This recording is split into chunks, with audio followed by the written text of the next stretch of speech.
is the fifth estate, a conversation between young African scholars from the Fortall School of Government and Professor Mutahi Ngunyi. This Sunday, we will go straight to the point. What Magufuli did to the 60 million Tanzanians was cruel and evil. And what he exposed 230 million neighbors to is dead and forgivable. Because of braggadocio and hubris, Magufuli trafficked COVID to his 9 neighboring countries. Then he told us that he was such a good leader that when he dies, God will make him in charge of angels. Yes, he actually said that. The man was so full of himself that he suggested that when he dies, God would prefer Magufuli to Angel Gabriel. True story. The man believed he was so smart he could advise God. Then he died. And he died shamefully of COVID. His ministers have died of COVID, and even a former president died of COVID. Now we ask, how did God react when he came face to face with Magufuli, his advisor? And we ask this question on behalf of William Ruto, a replica of Magufuli and his hubris. The answer to this question is in the history books. The story of Sani Abacha of Nigeria. General Sani Abacha was a ruthless military man who believed he could also advise God and lead God's angels. So one day, he staged a coup in Nigeria and became president. And like Magufuli, his rule of thumb was to behead the poets and castrate the prophets. He listened to no one. Then one day, he took too much Viagra and died. When he arrived in hell, where all dictators go, a quick SMS was sent to Lucifer. Lucifer was informed that a certain General Sani Abacha from Nigeria had arrived and was seeking residence. Annoyed by Abacha's audacity, Lucifer threw a tantrum and screamed, "Tell that monster that there can only be one Lucifer in hell." And with that instruction, Abacha had to seek residence in heaven. He was one lucky dude. When he got to the pearly gates of heaven, he met Saint Peter, who was busy updating the book of life. The good saint told Abacha that the last record they had of him was when he was 8 and would occasionally attempt to hack the book of life to change his records. And because of this, they could not admit him in heaven. To date, Abacha's soul is still wandering in space. Like Sani Abacha, we do not know whether Magufuli was rejected by hell. We also do not know if they found his records in the book of life. All we know is that he was a bad man. He exposed 60 million Tanzanians to a global pandemic, then exposed the 60 million to 9 neighboring countries.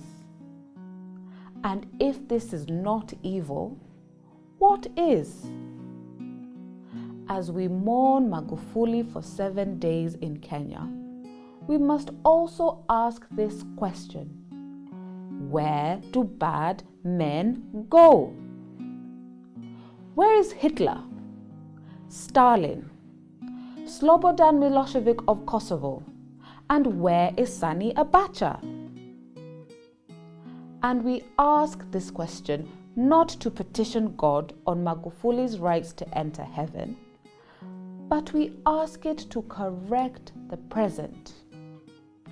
Unserious political jokes like Magufuli and Sani Abacha must never mushroom in our African spaces. This is why we are concerned about Ruto. This man is cut from the same tree as MAGUFULI, Sani Abacha, and Milosevic of Kosovo.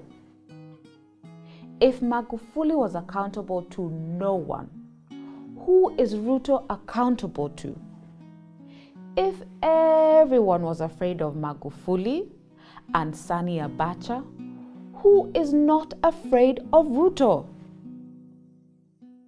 If a Ruto security man can commit suicide because he lost a camera, is that not fear? But MAGUFULI was not only feared, he was also self-deluded. He believed that there was no COVID in Tanzania. And after he died, everyone around him wore a mask, meaning that they were lying to him. Like MAGUFULI, William Ruto is one deluded fellow. He told us that he had the numbers, but now we know that Muthama and the Kikuyus were lying to him. When the truth came home, it was a shocker. Out of 47 counties, 44 voted against him. And then he told us that Gemma was with him. But out of 550 MCAs, only 4 voted for him.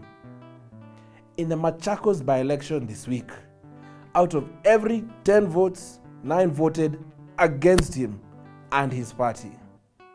Then he got 0.7 of the vote in the March 4th by-elections, winning 1 seat out of 7. To Ruto, this is a great success. If this man is not deluded, he is smoking something. And if this man is not MAGUFULI, he is MAGUFULing himself.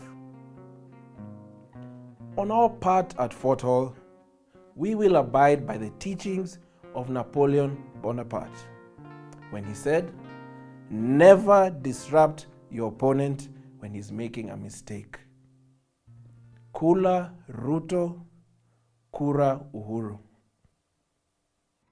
Now, I will play the devil's advocate. You cannot compare MAGUFULI with Ruto.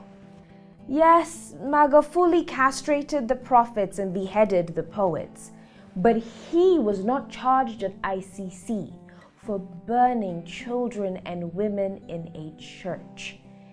And although this allegation was not proven, it is still on record on the part of Ruto. Apart from ICC, Cyrus Chirongo and Boni Khalwale have also insinuated on national TV that Ruto is a killer. It is on record. And if MAGUFULI has no record of allegedly killing anyone, how then can you compare him with Ruto? But there is one more thing.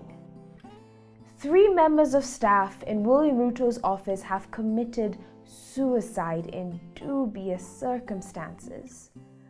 One of them drowned in a dam after losing a simple camera. Then Kane was killed after receiving a fake general and some weapon dealers in Ruto's office. Fact. On his part, no one in MAGUFULI's office committed suicide. And MAGUFULI has no unresolved cases of Kane in his office. If this is true, how can you compare him with Ruto?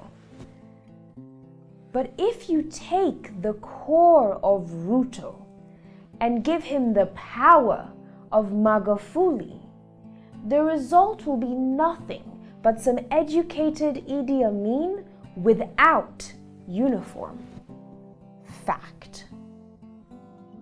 And now, a random thought.